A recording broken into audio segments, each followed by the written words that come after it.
On va parler des Warriors à l'Ouest, c'est 12e sur 15. L'équipe qui a été championne NBA au printemps dernier avec un Stephen Curry MVP et en feu. Le bilan au moment où on enregistre, c'est 4 victoires, 7 défaites, 4-1 à domicile et 0-6 à l'extérieur. Donc hors de la maison, Melvin, c'est compliqué. Et donc il y a un pourcentage de victoire à 36%, ce qui fait un petit peu désordre pour le champion sortant. Pour le champion sortant, on va avoir un angle global d'abord, mais on va aussi s'axer un petit peu, axer notre discussion sur la défense, puisque par essence, quand tu perds plus de matchs que tu en gagnes, c'est que défensivement, tu dois, à mon avis, avoir un petit problème. Je me tourne vers toi, Melvin. Tu as suivi, bien sûr, les premiers matchs des Warriors à domicile, l'impression que tu en as eu, et surtout, qu'est-ce qui se passe ? Alors, qu'est-ce qui se passe? C'est vrai qu'on peut parler des chiffres. Ils sont 25e à l'évaluation défensive, ce qui est nul. Okay. Disons-le comme, ça marche. Comme il se doit. Après, il y a deux histoires. C'est-à-dire que d'un côté, on a les titulaires. Les titulaires ont une évaluation défensive de 102,2 points encaissés par 100 possessions. Donc, utiliser les 100 possessions, c'est pour qu'il y ait ce socle où on regarde comparer tout le monde à armes égales. 102,6 points encaissés, c'est meilleur que la meilleure défense actuelle qui est Milwaukee à 102,8. Okay. Par contre, de l'autre côté, il y a le banc et la second unit et les remplaçants qui, eux, sont le pire banc de la Ligue, tout simplement. Et donc, à chaque fois que Steve Kerr sort ses titulaires, c'est la dégringolade. On les a vus, généralement, ils commencent fort les matchs, ils sont à plus 10, plus 15, et ils prennent un 22, et après, ils doivent... voilà. Okay. Et ces raisons-là, c'est surtout parce que, leur banc n'a rien à voir avec celui de la saison dernière. Ils ont fait le choix de la jeunesse, qui est un bon choix, et on sait qu'il y a il y a des problèmes financiers. Ouais, financièrement, ils ne pouvaient pas s'aligner. Voilà, exactement. C'est un choix économique. Donc, tu joues beaucoup de jeunes. Il y a aussi eu Draymond Green et Klay Thompson qui étaient en minute restriction, comme on dit, pour commencer la saison. Donc, les rotations habituelles de Steve Kerr n'étaient pas là. Et donc, on s'est retrouvé avec des 5 avec que des remplaçants. Ou avec des jeunes pas prêts encore à performer. Voilà, des jeunes pas prêts, des nouveaux joueurs vétérans comme JaMychal Green, Dante DiVincenzo avant sa blessure, qui sont là, mais qui sont nouveaux, qui doivent s'acclimater. Et donc, du coup, ça ne marche pas. Mais je pense que ce n'est pas quelque chose qui est... si tu me demandes si je suis inquiet... c'était ma question. Non, je ne suis pas inquiet. Il y a des choses à régler, oui.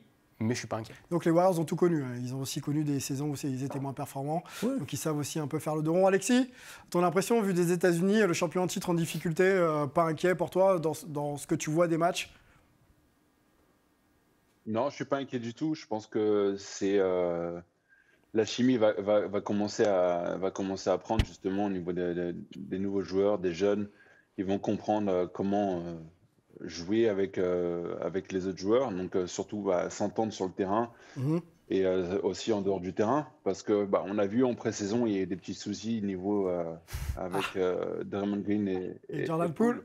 Ouais. Donc ça se voit qu'il il doit y avoir des tensions un petit peu dans l'équipe, mais je suis pas inquiet parce que je pense que de toute façon les cadres vont réussir à recadrer justement les jeunes et pouvoir justement les élever et élever leur niveau de jeu après, quoi. J'ai une question, moi, en revenant sur l'incident, parce que ça m'amène aussi à la deuxième thématique de cette discussion dans le focus Warriors plutôt défensif. Alexis, tu as été dans un vestiaire NBA, même en France, bien sûr, du côté de Strasbourg, Pau, etc. Comment on gère quand deux joueurs comme ça se mettent dessus pour justement faire en sorte que le groupe reste uni et que la saison puisse bien se passer? Comment ça peut s'appréhender, ça? Ou quand un joueur met sur l'autre, plutôt. Bien sûr, quand un joueur met sur l'autre. Moi, j'étais dans pas mal de vestiaires avec des joueurs qui étaient assez agités, mais jamais ça s'est passé dans notre équipe. Okay. C'était qui le pire? Juste rapidement, c'était qui le pire? C'était qui le pire? Tu vois, moi j'ai joué avec Steven Jackson, avec DeMarcus Cousins, et les deux n'ont pas passé le cap justement de mettre un coup de poing à un des adversaires, un des coéquipiers.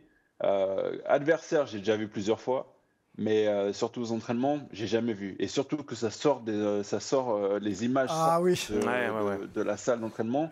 Ça, c'est vraiment du jamais vu. Et ça, par contre, ça, c'est quelque chose que les Américains n'apprécient énormément pas. Ouais. Ne pas avoir apprécié ce qui s'est passé, quoi. Bon, la puissance des réseaux sociaux, parfois, peut poser problème. Alexis, je reste avec toi, du coup. Restons sur Draymond Green. Est-ce que le fait qu'il se soit embrouillé donc, avec Jordan Poole en pré-saison a un impact surtout défensif sur Son leadership. Sur son leadership, ouais. Surtout hors terrain et bien sûr sur le terrain, selon toi? Peut-être un petit peu. Je pense qu'il y a pas mal de joueurs qui doivent avoir un avis mitigé sur ce qui s'est passé. Et les excuses sont très bonnes. Malheureusement, le mal a été fait, donc j'espère qu'il n'est pas jugé là-dessus. Mais bon, sachant que quand tu es jeune joueur, il y a beaucoup de choses qui se passent dans ta tête. Et voir l'un des leaders qui est très vocal sur la défense, respecté, passer un cap qui n'aurait pas dû passer, c'est vrai que ça peut jouer là-dessus. Après, c'est un bon leader pour le coup, hein, parce qu'il protège ses jeunes. C'est-à-dire que quand tu vois sa déclaration, il ne les torpille pas gratuitement en disant « Ouais, mais vous comprenez, notre banc, il n'est pas au niveau, nous, on fait notre boulot, maintenant, il faut qu'ils montent leur niveau. » Il leur dit « Oui, c'est de leur faute. » Donc, en gros, petit chassé pour dire « Il faut que vous éleviez votre niveau. » Mais il met la responsabilité sur les cadres pour dire « À nous aussi de faire mieux. » On est tous dans le même bateau, quoi. Donc, après, la question, c'est comment est reçu depuis cet incident, comment sont reçus les discours de Draymond Green dans le vestiaire et peut-être même sur le terrain. Je pense que je comprends qu'on fasse ce raccourci et qu'on se pose la question. On se pose la question. Après, je pense que c'est un raccourci qui est facile. Et moi, ça me dit que si tu fais ce raccourci-là, tu n'as pas regardé les matchs. Parce que si on veut vraiment se poser sur et comprendre les problèmes défensifs de Golden State, c'est pas juste ça. C'est pas juste. Il peut avoir un impact. On parlait des problèmes défensifs de la second unit, donc les jeunes joueurs, encadrés peut-être par Draymond Green. Est-ce qu'ils reçoivent ou est-ce qu'ils entendent le discours du leader? Est-ce qu'ils le considèrent? Il n'y a pas que. C'est une question. Non, mais je comprends, mais il n'y a pas que Draymond Green. Il y a les coachs, etc. Quand tu vois, et je veux dire, quand tu vois les problèmes qu'il y a eu, il y a un manque d'intensité, il y a un manque de rigueur, il y a un manque d'effort. Ça, c'est pas un problème. C'est un problème de tout le monde. Ça, c'est un problème. Et je pense que d'ailleurs, même les vétérans en sont entre guillemets coupables. Après, par contre, quand tu as des jeunes joueurs qui font des erreurs de placement, quand on a James Wiseman qui est un peu trop bas sur les pick and roll, ça, ils peuvent forcément lui donner des conseils. Mais il y a un moment donné, c'est aussi aux joueurs de les mettre en application.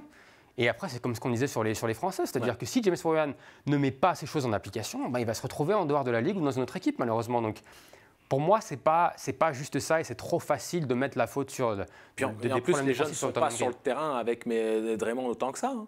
C'est-à-dire que vu qu'il est en restriction de minutes et qu'il y a, comme tu l'as dit, beaucoup de séquences de jeu où il n'y a pas de cadre sur le terrain. Et on ne peut pas non plus, Draymond ne peut pas l'attraper par le bras et projeter le mec en position favorable. Donc c'est un coaching au quotidien, c'est un apprentissage du quotidien et on en parlait en coulisses. Tu as beaucoup de joueurs qui arrivent et qui doivent appréhender un nouveau système. Et le système des Warriors, que ce soit en attaque ou en défense, est particulier puisque ce n'est pas une équipe qui est construite comme le reste des équipes. Ouais. L'intérieur, tu as surtout Draymond qui est en créateur de jeu et après en défense, tu dois aussi compenser peut-être un manque de taille. Un manque de taille, ouais. Et pas de mobilité. Juste un dernier point en 10 secondes. Une chose qu'il faut, peut-être que nos téléspectateurs ne se rendent pas compte, c'est qu'il n'y a pas la défense et l'attaque. Les deux côtés du terrain sont vraiment intimement liés. Oui. Donc c'est-à-dire que là, leur attaque n'est pas top, je crois qu'ils sont 10 ou 12e. Si tu prends un tir rapide et que l'adversaire peut prendre un rebond et courir, tu n'as pas le temps de mettre ta défense en place et du coup, c'est plus dur d'arrêter les autres. Et c'est pareil de l'autre côté. Si tu prends des paniers, tu vas avoir plus de mal en attaque parce que tu joues face à une défense qui est déjà en place. Il y a un homme qui n'a pas de mal en attaque, c'est Steph Curry. Au moment où on enregistre, 47 points face à Sacramento. Et puis un très très gros début de saison. Il y a 32,6, 50%, quasiment 51% au tir, 7 passes et 7 rebonds. Steph Curry, 1m90, il faut le rappeler. Alexis, on va conclure avec toi. Pas inquiet pour le début de saison des Warriors. On sait que des fois, les lendemains de fête, c'est un peu compliqué. Peut-être qu'ils sont encore en train de se réveiller, quoi. C'est ça? Oui, peut-être. Et puis après, comme on dit, ils ont fait le pari d'aller jeunes. Donc, les jeunes vont hausser le ton, vont commencer à comprendre un peu comment jouer à ce niveau-là. Et puis voilà, quoi. Après, je pense que tout va bien se passer. Et surtout, les cadres vont réussir à relever le niveau des jeunes. Donc, je ne suis pas vraiment inquiet là-dessus. sachant que justement que Stephen Curry, il est en train de tout défoncer, donc il risque d'être encore être MVP, candidat MVP. Candidat MVP, encore 70 matchs à jouer, hein, vous le savez, en NBA, c'est 82 matchs de saison régulière, de three-point king. En plus, est toujours là pour nous faire adorer son adresse de loin.